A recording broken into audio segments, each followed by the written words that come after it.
ਸਾਰਿਆਂ ਨੂੰ ਹੱਥ ਜੋੜ ਕੇ ਪੈਰ ਭਰੀ ਸਤਿ ਸ਼੍ਰੀ ਅਕਾਲ। ਉਮੀਦ ਕਰਦਾ ਤੁਸੀਂ ਠੀਕ ਹੋਵੋਗੇ। ਤੇ ਦਿਨੋਂ ਦਿਨ ਗਰਮੀ ਬਸ ਵੱਧ ਰਹੀ ਆ, ਕਿਉਂਕਿ ਹੁਣ ਮਹੀਨਾ ਵੀ ਮਈ ਦਾ ਮਹੀਨਾ ਸਟਾਰਟ ਆ। ਤੁਹਾਨੂੰ ਪਤਾ ਹੀ ਆ ਗਰਮੀ ਹੁਣ ਗਾਂ ਦੀ ਗਾਂ ਹੋਣੀ ਇੱਦਾਂ। ਤੇ ਅੱਜ ਮੈਂ ਸੋਚਣ ਡਿਆ ਮੈਂ ਚੱਲ ਅੱਜ ਕੁਛ ਠੰਡਾ ਜਿਹਾ ਕੁਛ ਟਰਾਈ ਕਰਦੇ ਹਾਂ। ਤੇ ਓਰੀਓ ਦਾ ਸ਼ੇਕ ਬਣਾ ਕੇ ਵੇਖਦੇ, ਮੈਂ ਕਿਹਾ ਟਰਾਈ ਕਰਦੇ ਹਾਂ ਕਿੱਦਾਂ ਦਾ ਬਣਦਾ। ਬਾਕੀ ਜਿਹਨੂੰ ਵਧੀਆ ਲੱਗਦਾ ਜਾਂ ਜਿਨ੍ਹਾਂ ਨੇ ਵੀ ਓਰੀਓ ਦਾ ਸ਼ੇਕ ਮਤਲਬ ਕਿ ਟਰਾਈ ਕੀਤਾ ਹੈ, ਕਮੈਂਟ ਕਰਕੇ ਦੱਸਿਓ। ਜਿਹਨਾਂ ਨੂੰ ਮਤਲਬ ਕਿ ਵਧੀਆ ਲੱਗਦਾ ਆਪਾਂ ਆਪਣੇ ਕਮੈਂਟ ਕਰਿਓ, ਠੀਕ ਹੈ। ਤੇ ਬਾਕੀ ਟਰਾਈ ਕਰਦੇ ਹਾਂ ਕਿੱਦਾਂ ਦਾ ਬਣਦਾ, ਠੀਕ ਹੈ। ਤੇ ਚਲੋ ਫਿਰ ਕਰਦੇ ਹਾਂ ਸਟਾਰਟ।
ਸ਼ੇਕ ਤੇ ਬਣ ਗਿਆ ਜੇ।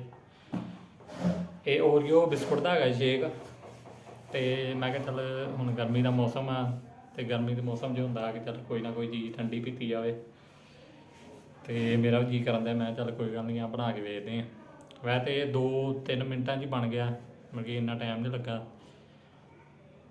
ਇਹਦੇ ਵਿੱਚ ਆਪਾਂ ਨੂੰ ਜ਼ਿਆਦਾ ਕੁਛ ਵੈ ਕਰਨ ਦੀ ਲੋੜ ਨਹੀਂ ਪਈ। ਠੰਡਾ ਦੁੱਧ ਲੈ ਲਿਆ ਅਤੇ ਬਰਫ਼ ਲੈ ਲਈ ਆ, ਅਤੇ ਬਾਕੀ ਬਿਸਕੁਟਾਂ ਨੂੰ ਤੋੜ ਕੇ ਅਤੇ ਉਹਨੂੰ ਆਪਾਂ ਗ੍ਰੈਂਡ ਕਰ ਲਿਆ। ਠੀਕ ਹੈ, ਅਤੇ ਬਾਕੀ ਸ਼ੇਕ ਆਪਣਾ ਤਿਆਰ ਹੋ ਗਿਆ, ਅਤੇ ਚੈੱਕ ਕਰਕੇ ਵੇਖਦੇ ਹਾਂ ਕਿੱਦਾਂ ਦਾ ਬਣਿਆ।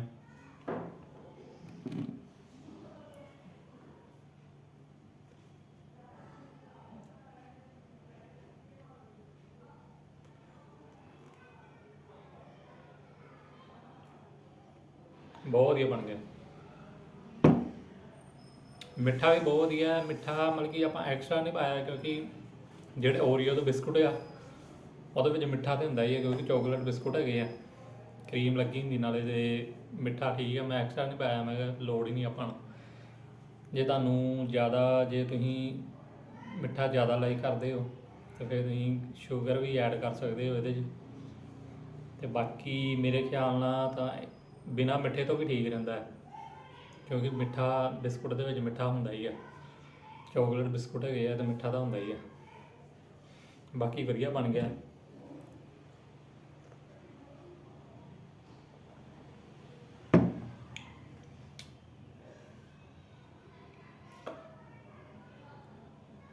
ਬਾਕੀ ਆਪਾਂ ਫੂਡ ਵਾਲੇ ਜਿਹੜੇ ਵਲੋਗ ਆ ਉਹ ਆਪਾਂ ਕੰਟੀਨਿਊ ਇੱਦਾਂ ਹੀ ਰੱਖਾਂਗੇ। ਠੀਕ ਹੈ, ਅਤੇ ਬਾਕੀ ਤੁਸੀਂ ਕਮੈਂਟ ਕਰਕੇ ਦੱਸਦੇ ਰਿਹਾ ਕਰੋ ਕਿ ਤੁਹਾਨੂੰ ਹੋਰ ਕਿਹੜੇ ਵਲੋਗ ਵਧੀਆ ਲੱਗਦੇ ਆ। ਆਪਾਂ ਮਤਲਬ ਕਿ ਜ਼ਰੂਰੀ ਨਹੀਂ ਹੈ ਕਿ ਫੂਡ ਵਾਲੇ ਵਲੋਗ ਹੀ ਲੈ ਕੇ ਆਵਾਂਗਾ, ਹੋਰ ਵੀ ਲਿਆਵਾਂਗਾ। ਅਤੇ ਬਾਕੀ ਤੁਸੀਂ ਵੀ ਟਰਾਈ ਕਰਿਓ। ਸਿੰਪਲ ਅਤੇ ਇਹ ਆਪਣੇ ਤਰੀਕੇ ਨਾਲ ਆਪਾਂ ਬਣਾਇਆ ਸੀ, ਜ਼ਿਆਦਾ ਕੁਛ ਨਹੀਂ ਇਹਦੇ ਵਿੱਚ ਮਤਲਬ ਕਿ ਐਡ ਕੀਤਾ, ਸਿੰਪਲ ਤਰੀਕੇ ਨਾਲ ਬਣਾਇਆ ਸੀ। ਬਾਕੀ ਤੁਸੀਂ ਵੀ ਟਰਾਈ ਕਰਿਓ। ਜੇ ਇਹ ਵਲੋਗ ਤੁਹਾਨੂੰ ਵਧੀਆ ਲੱਗਾ ਤਾਂ ਲਾਈਕ ਸ਼ੇਅਰ ਕਮੈਂਟ ਜ਼ਰੂਰ ਕਰਿਓ, ਅਤੇ ਜਿਨ੍ਹਾਂ ਨੇ ਚੈਨਲ ਨੂੰ ਸਬਸਕ੍ਰਾਈਬ ਨਹੀਂ ਕੀਤਾ ਜਲਦੀ ਸਬਸਕ੍ਰਾਈਬ ਕਰ ਲਓ। ਅਤੇ ਬਾਕੀ ਫਿਰ ਆਪਾਂ ਮਿਲਦੇ ਹਾਂ ਅਗਲੇ ਵਲੋਗ 'ਚ। ਸਾਰਿਆਂ ਨੂੰ ਪਿਆਰ ਭਰੀ ਸਤਿ ਸ਼੍ਰੀ ਅਕਾਲ, ਟੇਕ ਕੇਅਰ ਅਤੇ ਬਾਏ।